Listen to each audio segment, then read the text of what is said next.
श्रोता बंधुओं, अयोध्या के बीच में भगवान श्री राम का प्राकट्य हुआ।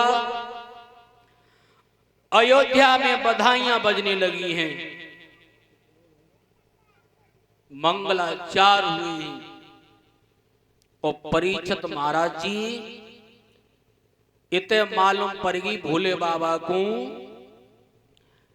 कि भगवान का प्राकट्य हो चुका है। समय नहीं किया, अंजनी मैया की कुटिया पे पहुंचे और जवाब दिया है अंजनी मैया से।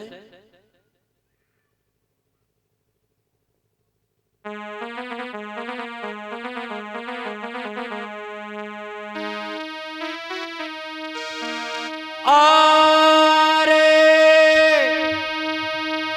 भोले बाबा और बनी मदारी,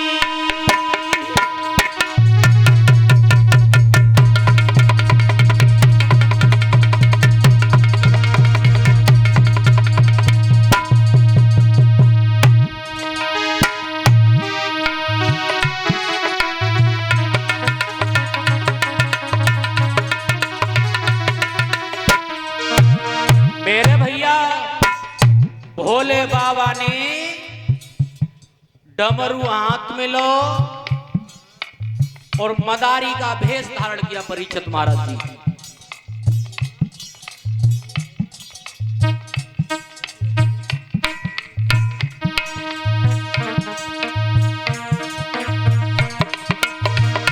लालू ये ऐसा ही नहीं, अरे भोले बाबा बने रे मदारी और अंजनी घर की गेल रे मजारी।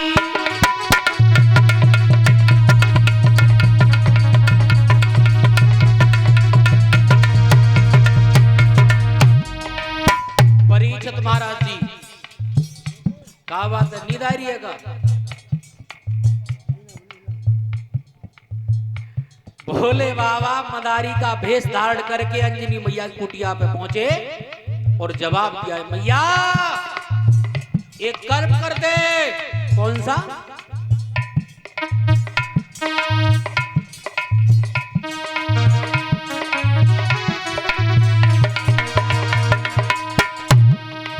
अरे कर चोरी की गिरा रे सुनाई और बोले के न लगे समझाई।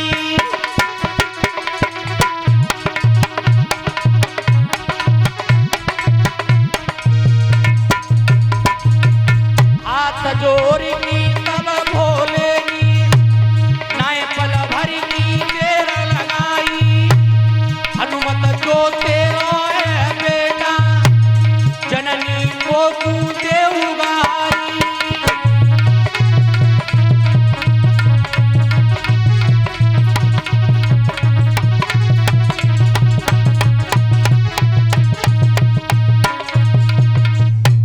मैया जो हनुमान बेटा है तेरो बालले हमें दे दो, भगवान का प्राकट्य हो चुका है, मैं दर्शन करने के लिए अयोध्या में जा रहा हूं।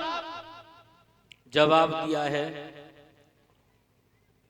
चले जाओ, लेकिन जैसो ले जा रहे हो तैसो ही वापस कर दियो। ठीक है, आज पवन पुत्र हनुमान को लेके भोले बाबा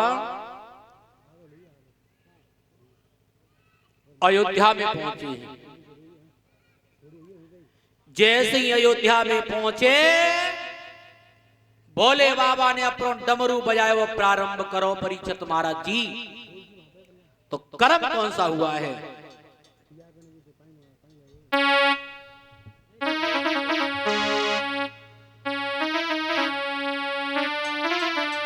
अरे रचायो शिवाजी नी खेल रचायो रचायो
बाबा ने खेल दिखाओ और भगवान श्री राम को मालूम पड़ गई का मालूम पत्य पवन पुत्र हनुमान और भोले बाबा दर्शन के लिए आए। जैसी डमरू की आवाज सुनी परीक्षित महाराज जी जोर जोर से रोने लगे, जोर जोर से रोना प्रारंभ किया है। तो देखा है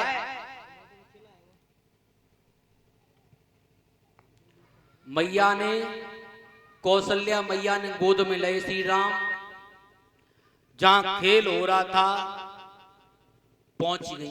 खेल होता रहा और जैसी खेल समाप्त हुआ तैसी भगवान श्री राम जोर जोर से रोने लगे। जवाब दो। कौशल्या मैया ने कही जब बाबा के नाग में जो नाग पड़े जात लला भयभीत है गोए, तब तक भगवान श्री राम ने छोटे छोटे हाथ उठाए, मैया मुझे बंदर चाहिए। इतनी बात सुनी तो जवाब दो। अब भोले बाबा ने परीक्षित महाराज जी बात बंद की कही कि जी बंदर हमारे सवा का ऊपर नाचत नाए। अब भोले बाबा अपई जुगाड़ में कि कहूं हमारी तकाड़ लग जावे, अब बंदर अपई तकाड़ में। ध्यान रखना श्रोता बंधुओं, तीनों लोग नाच रहे हैं उसकी एक इशारे पर, और भोले बाबा क्या कह रहे हैं कि जी बंदर का ऊपर नाच तो ना। तो जवाब दिया है मैया मैं तो नचा लूंगा। और जैसे ही उस बंदर को पकड़ा है परीक्षित महाराज जी भगवान श्री राम ने, और भोले बाबा पीछे से डंडी उठाए के दिखा रहे हैं नाच मत जाइए। लेकिन बंदर कर्म कौन सा करता था?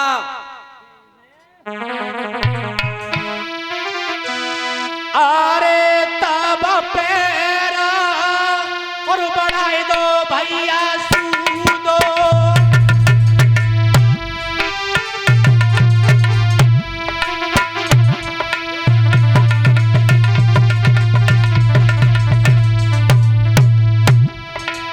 ध्यान रखना श्रोता बंधुओं, जैसे ही और भगवान श्री राम ने डोरी खींची, दशा कौन सी बनी? डालो भैया।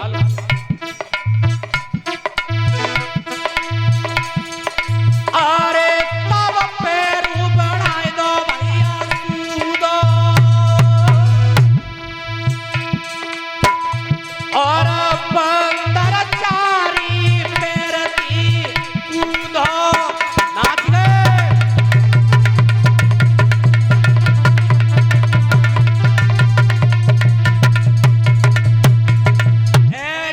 भगवान श्री राम ने डोरी खींची, पवन पुत्र हनुमान चारों पैरन से कूद की नाची। भोले बाबा ने कह रहे मैं तो ते मने करी मत नाचिए मत नाचिए, लेकिन नहीं मानो। तो भोले बाबा क्या बोले?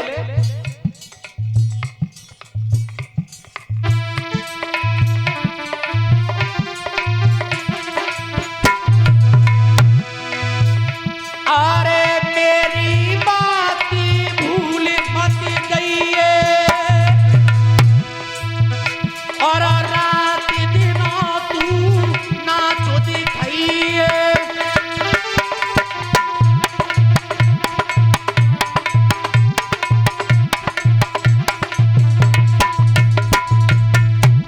मैंने बहुत मने करी तो थे, नहीं मानो, अब नाच। इतनी बात कह के भोले बाबा चले गए। परीक्षित महाराज जी पवन पुत्र हनुमान भगवान श्री राम के घर पर कितने दिन तक रहे थे?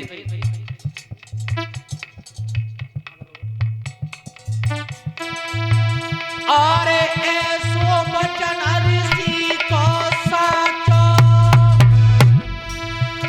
और बंदर 12 बरस तक नाचो।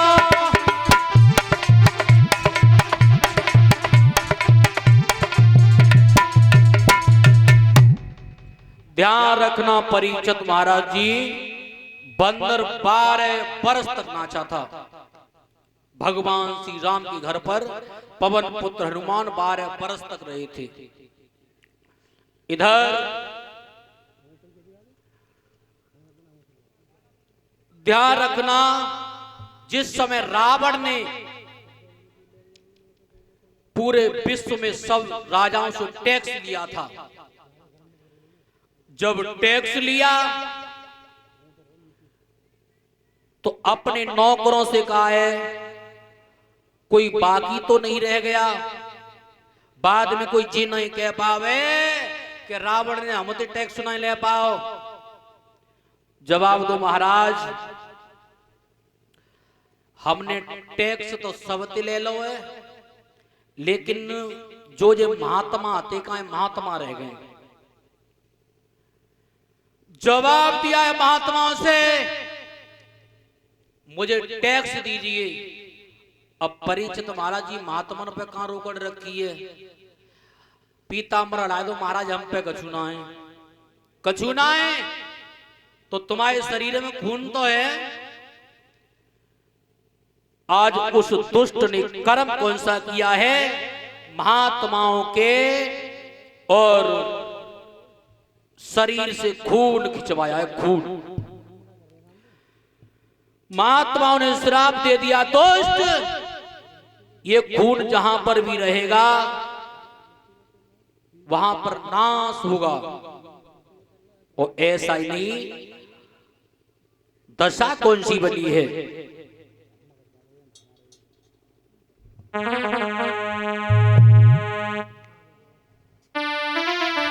अरे विधि की गति कौन भैया जानी,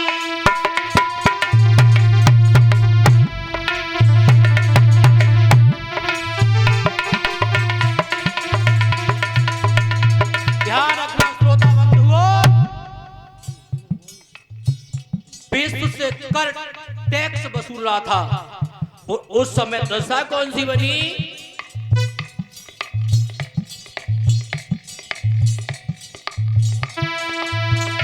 अरे विधि की गति कौन भैया जानी,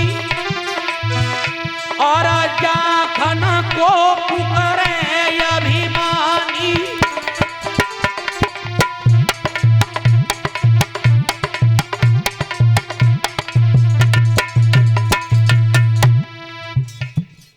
महात्माओं के शरीर से खून खिंचवा दिया था और महात्माओं ने श्राप दे दिया था कि जो खून जहां रहेगा वहां पर विनाश हो जाएगा। उसी समय वो खून का घड़ा ले जा करके जनकपुर की सीमा में गाड़ दिया था परीक्षित महाराज जी। और रावण ने जनकपुर की सीमा में ही क्यों गाड़ा था, कहूं अंत जगह ना मिलेगा। ध्यान रखना, एक बार दशरथ महाराज में और जनक महाराज में सत्संग हुआ था, तो सत्संग में दशरथ महाराज और जनक थे हारे गए। उसी बैर को निभाने के लिए आज जनकपुर की सीमा में वो घड़ा खड़ा है।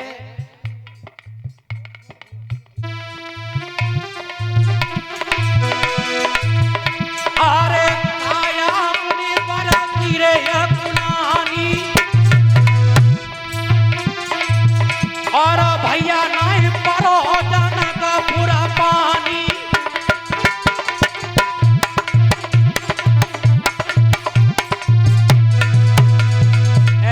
जनकपुर की सीमा में वर्षा नहीं हुई थी, सूखा पड़ गई थी, तो विद्वानों को बुलाया है और विद्वानों से जवाब दिया है,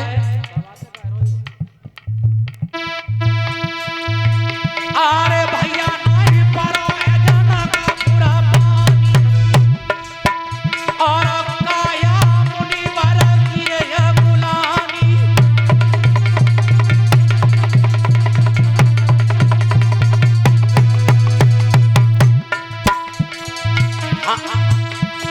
हाथ नमी तब पत्रा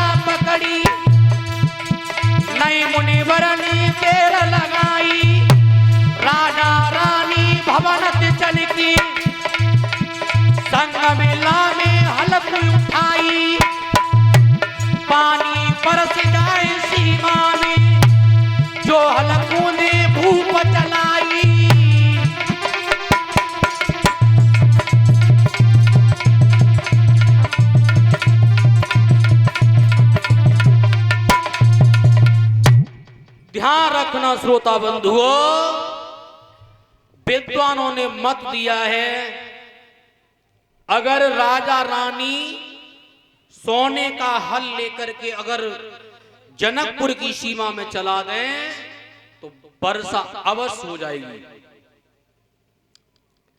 परीक्षित महाराज जी बेऊराज आए जो अपनी प्रजा के लिए हल चलाने के लिए तैयार हो गए थे, और अभय देव राजा देखे होंगे तो मने स्कॉर्पियो तो नीचे ना दत्त। अगर कोई परेशान व्यक्ति है और अगर मिलवे जायरो है तो राजा साहब के यहाँ पे 5-5 दिन तक बाकी चिट्ठी ना पहुंचती। और पहले के राजा कैसे थे, अपनी प्रजा के लिए और सोने का हल चलाने के लिए तैयार हो गए थे। कर्म कौन सा करते थे? दशरथ महाराज, जनक महाराज।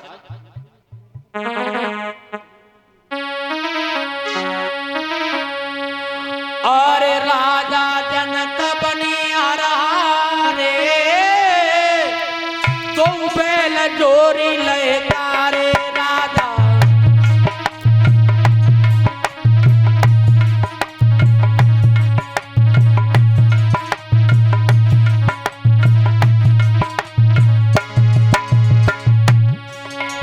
ताली बजा के बोल रहे हो परीक्षित महाराज जी, ताली बजा करके बोल रहे हो। ताली बजावे तो नींद ना आती। हाँ, और ताली बजावे के क्या फायदा होता है परीक्षित महाराज? ताली बजाने से हाथ की रेखाएं बदल जाती हैं। हाँ,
सोने को हरुला बनो और चांदी की पनिहारे, सोने को हरुला बनो और चांदी की पनिहारे।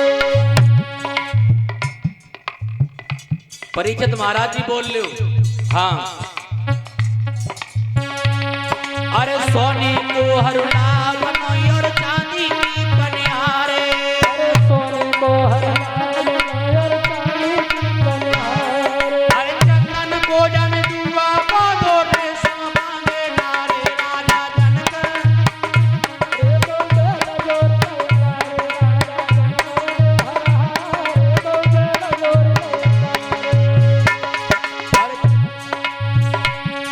अरे बैल जोरी ले कारे भैया, बैल जोरी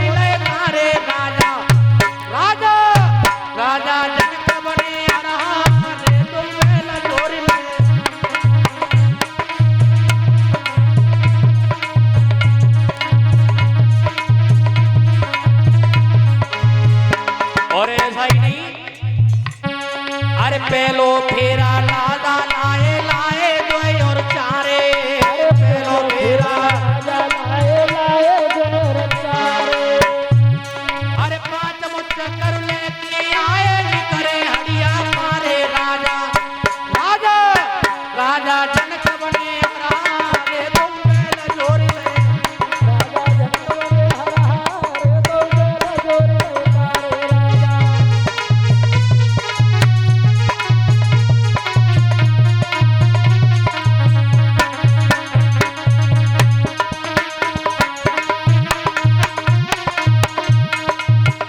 नहीं जाऊंगी जसोदा के लाल तेरे संग नहीं जाऊंगी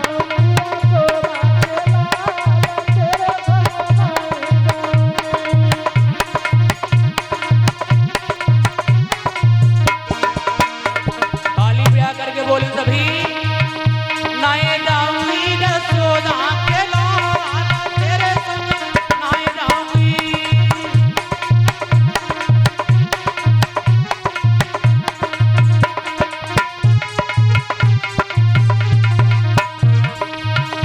अरे तेरे संग जाऊंगी तो प्यासी मर जाऊंगी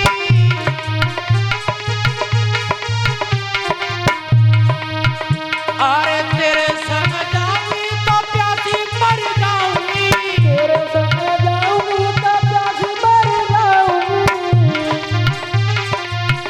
मेरे मायके में टंकी हजार तेरे संग नहीं जाऊंगी मेरे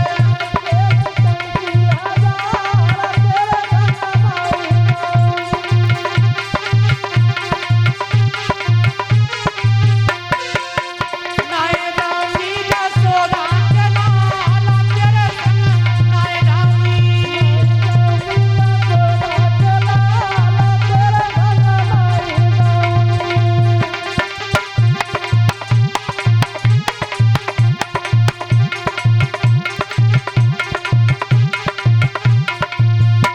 बोली गोविंद भगवान की ध्यान रखना।